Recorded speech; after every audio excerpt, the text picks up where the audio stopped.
Welcome, welcome, welcome.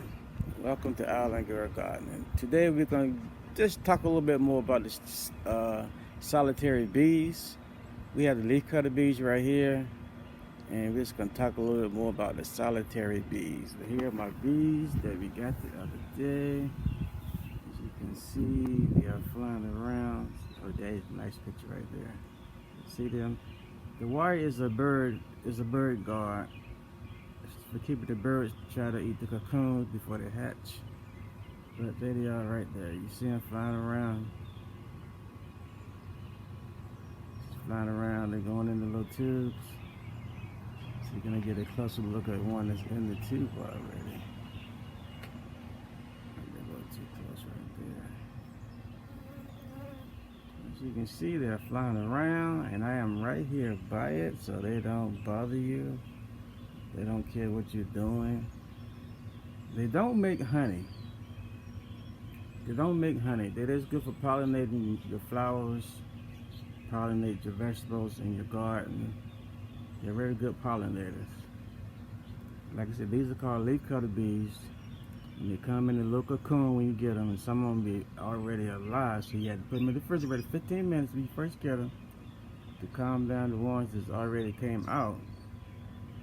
And then you spray your little nesting thing with call it Vital Bee. Those are the little combs that you can use. You can use those, or you can use the block. I prefer the block because the block you can open it up and take the cocoons out at the end of the year and save them for the next year. But with the reefs, you have to cut them open, and basically you're destroying the reef once you cut it open. You take out the little cocoons out of the reefs. You store them in your shed or your garage somewhere cool. Like I said, leafcutter bees. Oh, that's the one right there. That's landed on the thing. They're very gentle bees. They won't sting you. Just like to pollinate. So the males come out first, go around, do their thing. When female hatch, then they get together, do their thing. Then she comes back and she goes in the little cocoons.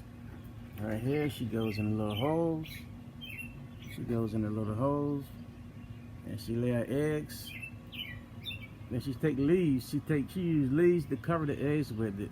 They wrap the eggs inside of some leaves. She cut little leaves off of like hostas and other plants. She cut the leaves off. She wrapped the eggs in the leaves. She put them in the cocoon. She starts with the females in the back. She put all the females in the back. Then she come forward in the cocoon. She put the males in there. So when the next season come around, the male would come out first, and then the females comes out second. And they originally bred them because of the honeybees and alfalfa. They're called alfalfa bees, alfalfa bees. But the alfalfa plant, when the honeybees would land on the alfalfa plant, the plant would hit them in the head. Some kind of way the plant would hit them in the head, and the honeybees didn't like being hit in the head. So then they started using the leafcutter bees. The leafcutter bees, they land on the alfalfas and hit them in the head. They didn't care. They just kept on doing what they were doing. They didn't bother them enough. So that's why they started using the leafcutter bees mainly for alfalfa, growing alfalfa. But they make, like, I guess, meal out of it for animals. Yeah, and also there's another bee. It's called the mason bees. The mason bees, they come out earlier. Well, actually, the leafcutter bees, they like temperatures above 75. That's when they come out above 75. I have some that still inside of the little tray right there. The cocoons haven't hatched yet, still in the tray. They haven't hatched yet. They're coming out slowly. And the other bees it's called the mason bees. The mason bees, they're a little bigger bees. So their holes are a lot bigger. I think their holes are a lot bigger than the leafcutter bee holes. Because the leafcutter bee holes are kind of small, and the mason bee holes are a lot bigger. Mason bees like temperature, I think between 55 and 75. They come out early and pollinate stuff, and then they do the same thing, but they use mud. Once they put all their eggs inside of the little cocoon, inside of the little tubes, they use mud to seal it off with. You know, they put the females in the back and the males in the front, but they seal this off with mud. And then once they emerge, you know, you do them the same way. You can put them in you take the mason bees though, and you put them in your refrigerator, in the bottom of your refrigerator, not the freezer, your refrigerator over winter. Then when you start getting around 50 or above, then you bring them out and they go out and do their thing.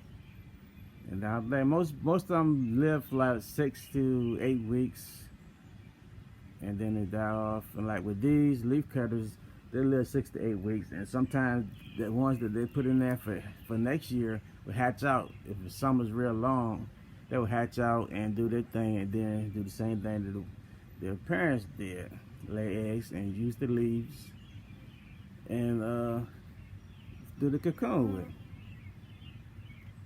So, as you can see, they're flying around now, all around, doing their thing. They don't care about you. They don't want to sting you. As you can see in my first video, I had one on my hand I had picked up. And I had just got him, and he didn't sting me or anything. Just, you know, it's a nice little bee. Got little green eyes. The females are a little bigger.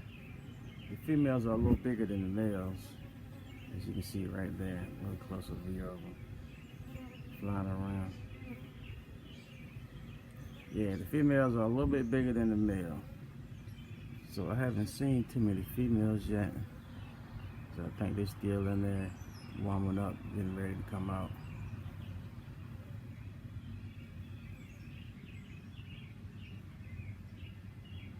So like I say, the honeybee stores, honeybee go to the flowers and he get the honey and the nectar and he takes it back to his hive on his legs. But the solitary bees, like the leafcutter bee right here, he just go to the flower, flop around. He don't carry it on his bees, flop around, get on his body, go to the next plant, flop it around, get on his body, and then he takes it back and put it in there for his hatchling when it hatch. So that's a little short introduction on the leafcutter bees. How they react to people. They don't, like I say, they're nice bees. So until next time, Island Girl Gardening, leave a thumbs up. It helps to spread the video. Leave a thumbs up when you watch the video. Like and subscribe if you haven't already. And thanks to the ones who have subscribed. Thank you all. Until next time. Bye.